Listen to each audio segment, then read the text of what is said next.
President Trump gave this update on Russia-Ukraine ceasefire talks today. If for some reason one of the two parties makes it very difficult, we're just going to say you're foolish, you're fools, you're horrible people, and we're going to just take a pass. But hopefully we won't have to do that. Now, his comments come after Secretary of State Marco Rubio suggested if a ceasefire isn't reached soon, the United States needs to move on from its peace efforts. A source telling CNN tonight as well, the U.S. is prepared to recognize Russian control of Crimea, the formerly Ukrainian territory that was illegally annexed by Russia in 2014, as part of a peace deal, if one can be reached. It's important to note that, though, that through all of this, the war goes on. Specifically, Russia's bombardment of Ukraine is ongoing, with strikes in Kharkiv last night that killed one person and injured dozens more. Now, in previous U.S.-Ukraine bilateral peace talks, one of the things discussed then was the return of forcibly transferred Ukrainian children.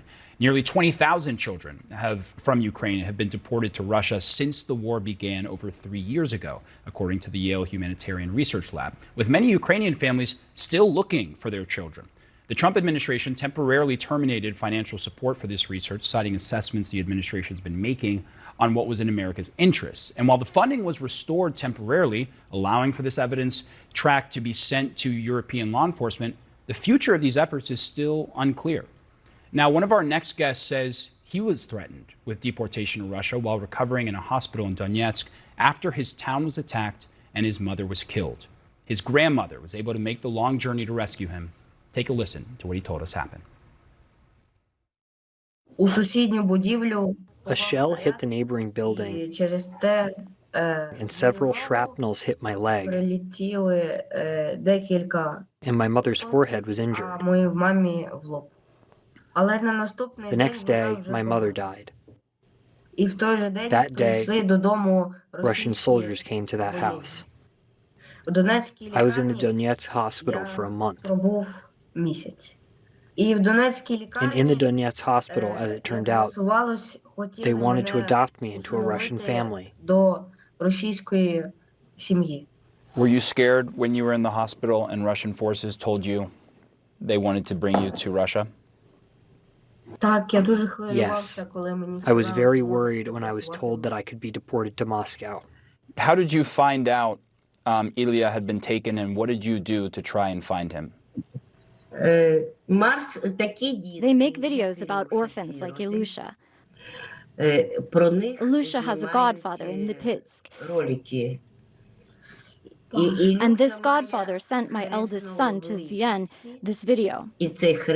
And my son from Vienna sent the video to me. That's how I found out that Ilusha was in hospital in Donetsk.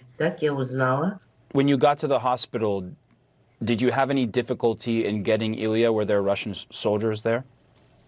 They didn't know what to do. So it took us a week to get there. There were children from Mariupol on the 3rd floor in Donetsk. There were a lot of kids like Ilusha. Orphans, his friend. Vitalik was taken to Moscow. They also came up to him and told him that they would take him to Moscow. He said, "I'm not going anywhere. I'm waiting for my grandmother." Just to finish up here, what do you want to do after the war is over? Oh, God. And our whole country will cry. That's for sure. There will be no joy. My granddaughter, my daughter-in-law, my daughter, my neighbors, so many people were killed. And I want to keep this conversation going with Gary Wasserson, tech entrepreneur and humanitarian with the nonprofit UkrainianChildren.org, which, among other things, has helped with humanitarian aid and worked extensively to support the country's children. And Marta Fedori, chair of the Ukrainian National Women League of America's Return Ukraine's Children initiative. Thank you both for being here. Really appreciate it. Marta, I want to start with you because, look, we heard some of that interview, but there was also a bipartisan group of lawmakers here in the United States who wrote to Secretary of State Marco Rubio, the Treasury Secretary as well, last month, sort of describing this data that's tracking some of these children as absolutely crucial to Ukraine's efforts to return their children home, and the United States must prioritize their return. How do you see it? That's a very important point. We first learned about the abducted children through the work of the Yale Humanitarian Research Lab, and we hope that it will be continued because they have a great tracking system. Until now, Ukraine has been able to identify that 9,546 children have been abducted. The numbers are probably much greater because Putin himself has bragged that he has taken out about 700,000 Ukrainian children.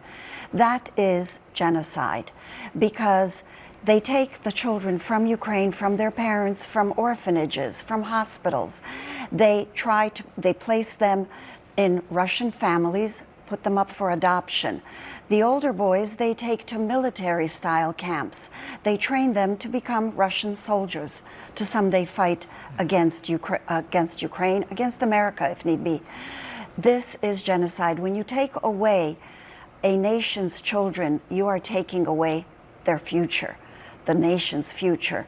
And we have to fight that these children be returned before any final peace agreements are made, because children cannot be used as a bargaining chip.